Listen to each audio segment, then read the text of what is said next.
Madame Guillard, bonjour. Bonjour, hello. Est-ce que vous pouvez nous en dire plus sur le futur des transports urbains? Oui, bien sûr. Alors, le futur des transports urbains, en fait, c'est un futur brillant, a bright future, puisque, en fait, dans les villes de demain, il y aura de plus en plus d'habitants. On va avoir 2,5 milliards d'habitants supplémentaires dans les villes d'ici 2050. Et pour ça, les transports doivent être à la fois publics et de masse. Et être capable aussi d'être multimodal, c'est-à-dire de s'associer avec des mobilités douces. Alors au niveau du groupe RATP, ce qu'on essaie de faire, c'est évidemment de promouvoir le transport public de masse.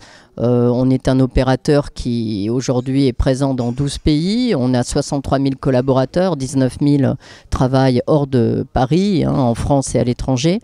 Et on promeut aussi la multimodalité. On a 12 modes de transport.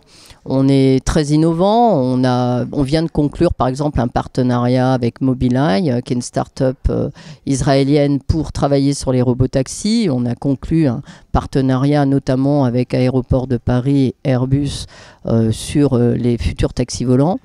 On fait d'ores et déjà évidemment dans notre gamme d'investissement, on a investi dans de l'autopartage, dans du covoiturage, dans des scooters électriques. Et on pense que la mobilité de demain va en fait dessiner la ville et que les transports publics sont évidemment très importants parce qu'ils ont une empreinte écologique qui est très performante. Je rappelle que quand vous prenez votre voiture, vous consommez 80 fois plus de gaz à effet de serre que quand vous prenez un RER, un métro ou un tramway.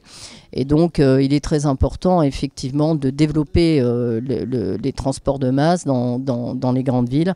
Et je crois que le groupe RATP est très bien positionné pour le faire. On a gagné des contrats dans des villes qui sont déjà, par exemple, très polluées. Je prends l'exemple de Riyad, où on va faire le métro et les bus. Mais aussi dans des villes comme, par exemple, Alger, où on opère à la fois les tramways et le métro, ou encore d'autres villes évidemment dans lesquelles on est présent. On fait par exemple le cable car de Washington ou le cable car de Hong Kong. Donc évidemment c'est un sujet mondial et on travaille de façon très importante sur la réduction de notre empreinte carbone. On s'est voté moins 50% d'ici 2025 et on a un programme très complet à Paris pour convertir tous les bus soit aux hybrides, soit à l'électrique, soit au bio-GNV d'ici 2025. Donc on est très engagé, très sérieux sur les questions d'empreinte carbone des transports. Et je pense que le groupe a un savoir-faire qui peut se vendre à peu près partout dans le monde et qui est reconnu.